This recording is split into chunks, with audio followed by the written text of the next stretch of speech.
I heard you're here to see what I found at the vintage bookstore. It's this first one is one of those stories, Orwell style. Please tell me also that I'm not the only one that thinks this cover remind me of. I don't know if I want to say that word because then the algorithm might think I'm promoting something, but look at it. I'm gonna tell you about this in a second. This is very exciting. And then I found a bunch more. Today I was in Wellington, New Zealand. I'm currently living here and it was a rainy day. It's like winter here, so it was rainy. I saw this old vintage bookstore, very cozy. And I found this. It's very exciting because when you go to a vintage bookstore, you never know what you found. And also these vintage books, whatever the argument is, I don't know, they have so much soul to them. They have passed through so many hands. Like in some of them, I even found messages that people leave, like this. Here, I've even found, where is it? No. Guys, tragedy. Tragedy. There was, I'm gonna find it.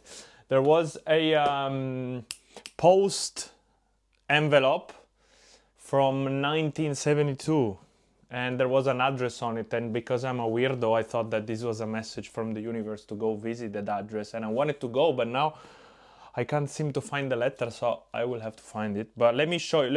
Let me start with this one. The Puppies of Terra. Terra is Earth in Italian, is actually the Roman god for the planet Earth, which for the Greeks was Gaia. Earth is commonly known in the conscious spiritual community as Gaia, so it's the Greek deity. Anyway, this is a very I read a few chapters. It's really cool. It's a story about.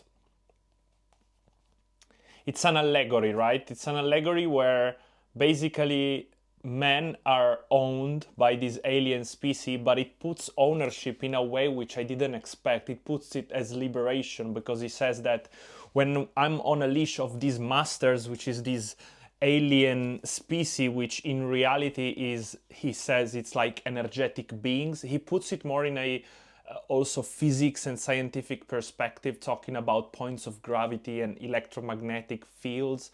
I'm not yet advanced in those aspects of seeing reality in more of a physical way, even though I bought this book because I'm really interested in that. Astrophysics for people in a hurry. It's really cool because, it's cool to have this magic lens when you see the universe and you just look at wonder without having too much scientific background on what you're seeing. But when you're also able to integrate a bit of like physics and science, it's a whole other experience. You open so many doors. Anyway, so he puts liberation. There is a part of humans who are against being on a leash, and there's another part of humans who is for the leash, because this leash gives them it alleviates all the responsibilities, and they can be polymath and study philosophy, do art, do sciences. And he says that being under a leash is actually a sign of superiority, because you are following more, the arts, the philosophies, and the dingoes, as they call the humans who have not bended and got the leash. They are like the wild ones on planet Earth, because now they have elevated to the stars of Jupiter. And it's a really cool story. I didn't expect him to put the ownership in that way. I thought it was, I could already understand, it's a story of aliens owning human beings, and it's a symbol, those stories like Dunes or Orwell, where it's all a symbol of the dynamics of power and control, how they manifest in our reality. But he actually puts it in a way I didn't expect. So this is really cool. Recommend you get this. And this, come on, this is cheeky, this cover. Then look at this. I don't know if you, let me see if you can see. Look at this. Look, I wish you could smell this. It's a nature book. Look, come on, man. Come on, man. You know what I mean? About New Zealand. Ooh, because I'm living in New Zealand at the moment. And these books, like, I doubt that I will ever read it front to back, but it's not school anymore. So we don't have to finish books. We don't start books to finish them. We read just for the sake of reading. We don't read to tick another book. So I'm very happy with just, sometimes I'll take it and I read about some animals of New Zealand and the plants. It's good. New Zealand, Zealandia, Aotearoa is such a cool country. The Odyssey by Homero, which is the writer Homer. I don't know in English it's called Homer. Well, everybody knows the Odyssey. I'm starting to really like narratives and stories because I see how they put in perspective the adventure of life. Like, for sure, the Odyssey is this crazy adventure that Homer tried to explain how he views life as this crazy adventure through the Odyssey. So when you read these narratives, these ancient stories, you can really get in the mind, in the mind and the perspective of the writer and how he view reality. You can see the symbols. What is the male character doing? How are his relationships? How are the female archetypes behaving? You can see his mental models, through how he puts the story. This is why I love story, because you can be like, I see myself in this character doing this. This is just it's archetypes put into narratives, it's not coming up with, that's why you resonate with stories. I hope that makes sense. Then we got something very cool. I mean, look at the cover already. And it has some very cool quotes here on the round. And here it talks about the lust for comfort. It basically says that it not only it murders your soul, but it's also gonna show up to the funeral of the soul, like giggling. Very cool. And it's a collection of tales. Also very symbolic. I didn't see the figures, I read one at the bookshop. It was really cool and I decided to get it. And I mean, the cover is really cool. I love just to have books that looks good. They give such an energy to the room, I think. Such a slow, present energy. It's better than having tech gadgets around. I like to have books. Nice. And then I want to check the screen because sometimes this camera likes to play tricks. Last time I did a video 20 minutes and then it said the iPhone storage was full. I had to record everything again. This is Spiritual Vision Volume 11. I didn't have the other volumes, but basically is this journalist, or is he a journalist? Yeah, he's an editor, a writer. In 1943-44, so basically by the end of Second World War, and basically this guy was collecting articles. Look at this, man. Was collecting articles and messages from readers, and he was curating this physical newsletter in a way, and it's so cool to see to see the personality of guides. I saw something about astral experiences as well. Let me see.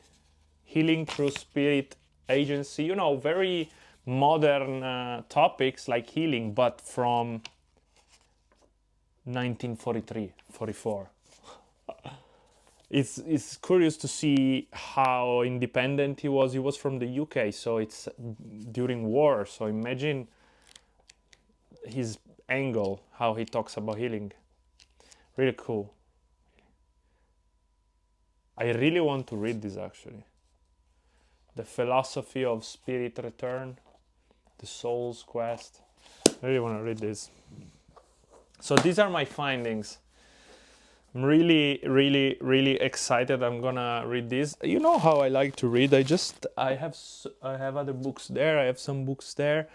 And sometimes I'll just read a couple of chapters of one and then a couple of chapters on the other one. And let me take the microphone. And I really like to just let the book meet me as well. You know what I mean? Like, if you read a whole book in one sitting or in a matter of like 1 or 2 weeks, sometimes it's good because sometimes it's the only way, right? If you really have a cool book that you feel like you want to read it all, you just have to get through it, you know. But sometimes when you let books be come and go, they kind of meet you where you are, and it's like you always read it from a different, hopefully higher perspective, or lower perspective, and it kind of always like, okay, now I want to read about that Zen book, today I want to read a story, because it's not also always non-fiction is boring after a while, I found, because basically these books here, like these stories, they tell you the same concepts that you could learn on a non-fiction book, like a self-help book, but they tell it to you in a fun way, like it's engaging, because it's a logical narration with linear evolution, linear yeah, the story expresses in a linear way, in a from a point A to point B. Oh, pop. And so for our mind it makes sense, and so it's easier for us than just read a huge book about Zen philosophy, which is great, but sometimes if you put it in story, for me it's better, because also I'm gonna be honest, like having the focus to read a whole like 500-600 book about Zen philosophy, it takes to for me, especially because I read in English and I'm Italian, it takes a lot of focus and energy and attention. And so if I can also read stories and have fun and let the lore of the story and the setting transport you, it teaches you a lot. It teaches you, actually, the concepts arrives differently, because when you read a story you are like in a playful state. You're not really expecting like, okay, I need to read like Zen philosophy, very interesting, but you face it with a different mindset. You're like, okay, I'm gonna learn something, I have to be serious. Whereas if you read this, you're not serious. You're like, all right, this is the vibe, and it's full of like crazy wisdom, and because you're in a playful state, it just comes to you. It's like, oh yeah, boom, because you're not like tight and expecting the wisdom, but it's just coming at you. And so when it catches you by surprise, and you're also in a very open-hearted, open-minded state, you can really get it and feel it through all its spectrum of different meanings and nuances. Whereas if you are narrow focus on, okay, I need to extract wisdom, you're gonna be very practical with what you absorb. And sometimes the best, it's like this saying that the best part of the chicken, I don't eat chicken, I'm plant-based, by the way, just wanted to let you know. I know that vegans like to say that. I don't like to call myself vegan, but I have a passion. I will make more videos about plant-based, but it's the chicken that falls from the bone, not the one you directly eat. And it's the same. Like sometimes when you read about philosophies or things you want to learn, the best way to learn is to learn also all the other nuances and how you can put it in a story. Because when you put a concept in a story, then it hits also more emotionally and it has more points of contact with you. Because if an author is good at writing a story, but let's say I have to write a story about this pillow, I know how this pillow looks comfortable to us, what it means to human beings, and so you can put it in a setting and abstract the archetype of what the pillow represents, and it's just fun. So I wanted to say something else. Yeah, I mean, today it's my 5 of 15 videos challenge. I'm gonna post 15 videos on YouTube. Today, for example, I didn't know what to say, and then because these books I bought them in 2 different days, so I just thought, let me talk about these books, because I like this vlog style video, just show up and talk about my life. I think it's a good way to connect with you, because I'm not here like trying to communicate a topic to you, and so I'm talking at you about, oh, you should be more disciplined and do this and that. No, it's like I'm just flowing through the words, and then things just come up, and maybe you can also learn better from me. I don't know, I think it's very fun. If you're still watching, you're crazy. I've been burping the whole video. No, you're a real one, brother. Thank you. Make sure to tap in if you don't want to lose me to the ocean of the algorithm.